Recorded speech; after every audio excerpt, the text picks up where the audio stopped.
Sebenarnya sudah banyak yang mampus, Israel tutupi kehancuran IDF.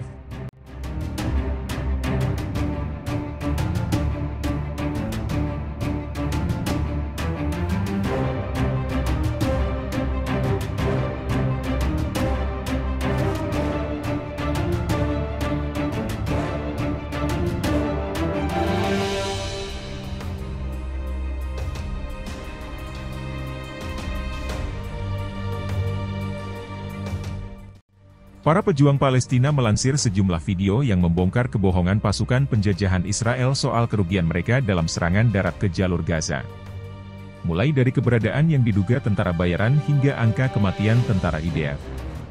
Brigade Izzuddin Al-Qassam belakangan melansir video soal capaian terdahulu mereka. Video-video ini sebelumnya ditahan untuk melindungi keberadaan para pejuang. Salah satu yang baru dilansir terkait pertempuran sengit terjadi pada 16 November tahun lalu, kurang dari 3 minggu setelah invasi darat Israel ke Gaza, di poros Beit Lahia, di utara Gaza. Video pendek tersebut menampilkan sisa-sisa peralatan tentara setelah operasi, dan bagian dari jeep yang menjadi sasaran. Palestine Chronicle melansir, sejak itu diperkirakan perlawanan telah berhasil menghancurkan, seluruhnya atau sebagian, lebih dari 1.500 kendaraan militer Israel, sebagian besar tank Merkava tetapi juga bulldozer militer, pengangkut personel, dan jeep. Sejumlah pihak meyakini bahwa jumlah tentara yang tewas di kubu Israel jauh lebih banyak dari yang diumumkan pasukan penjajahan Israel, IDF. Hal ini karena tak semua yang melakukan serangan ke Gaza atas nama Israel merupakan pasukan resmi IDF. Pakar militer dan strategis, Mayor Jenderal Fayez Al-Duairi, mengatakan bahwa video perlawanan yang ditayangkan selama 20 hari terakhir dan jumlah kendaraan yang dihancurkan menunjukkan bahwa pendudukan berbohong tentang jumlah tentaranya yang terbunuh. Jumlah kematian tentara Israel menurutnya jauh lebih besar daripada yang diumumkan oleh media Israel. Hal ini ia sampaikan kepada Al Jazeera Arabia sebagai komentar atas laporan Channel 12 Israel tentang 12.000 orang terluka di antara tentara penjajahan. Al-Duairi mengatakan bahwa berbagai sumber yang dapat dipercaya mengindikasikan 2 bulan lalu bahwa tentara Israel yang terdampak serangan antara 16 dan 17.000 orang tewas dan luka-luka. Sejauh ini, hampir 300 tentara Israel yang secara resmi diumumkan IDF tewas setelah serangan darat ke Gaza pada akhir Oktober 2023. Sementara sejak serangan ke Rafah sebulan lalu, sedikitnya 30 prajurit diumumkan tewas. Channel 12 Israel mengungkapkan bahwa 20.000 tentara pendudukan telah terluka di Gaza sejak 7 Oktober. Dari jumlah itu, 8.298 orang diklasifikasikan sebagai penyandang cacat. Al-Duairi menjelaskan bahwa laporan menunjukkan bahwa ada sejumlah tentara Israel yang tewas yang termasuk dalam klasifikasi yang tidak diumumkan. Pertama, mereka berkewarganegaraan ganda dan tinggal di luar Palestina yang dijajah dan di luar Israel.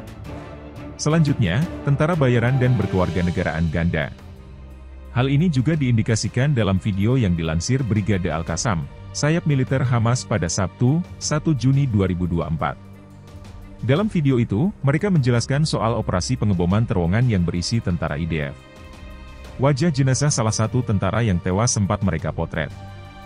Prajurit yang tewas itu tak diumumkan kematiannya oleh IDF. Mengapa kalian, IDF, berbohong kepada rakyat? Apakah dia salah satu tentara bayaran yang belum kalian umumkan sejak 7 Oktober? Atau apakah diskriminasi kalian hadir bahkan dalam membedakan orang mati? Kepada keluarga korban tewas dan tahanan, jangan percaya pada pemerintah atau tentara Anda, bunyi siaran Al-Qassam. Tentara bayaran Israel, baca halaman selanjutnya. LSM Washington Report on Middle East Affairs merujuk penelitian pada Juni 2022 oleh Sociological Forum menyatakan setidaknya 1.200 warga AS bertugas di IDF setiap saat.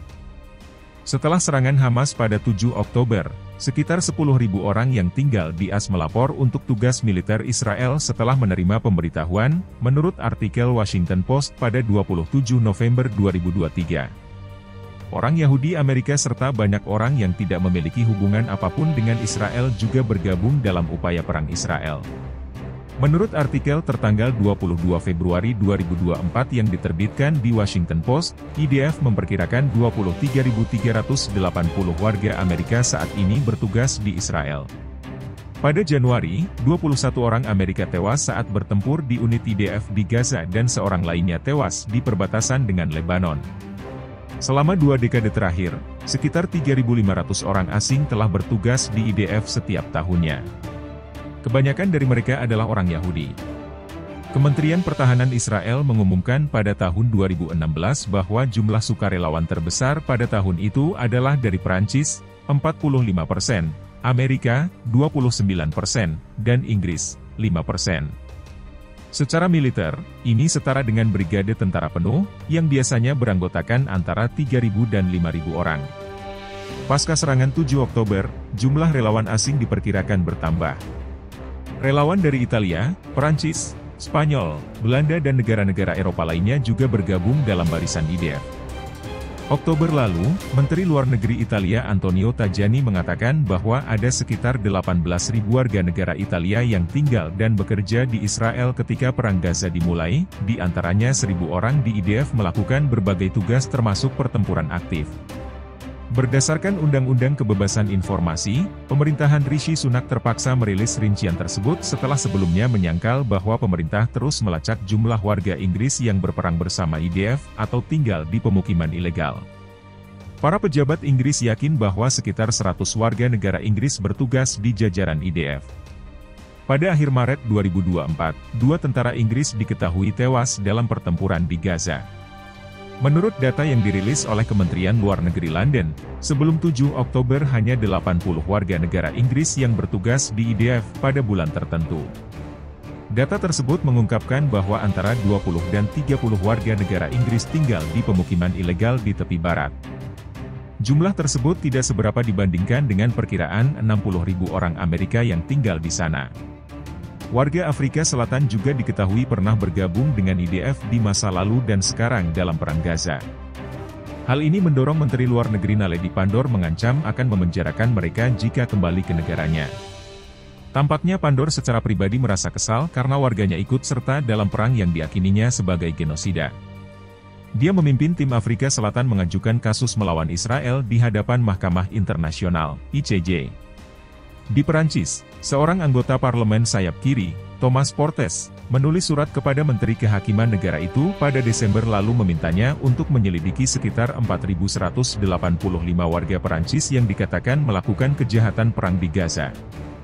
Kebanyakan dari mereka diyakini berkewarganegaraan ganda, Perancis dan Israel.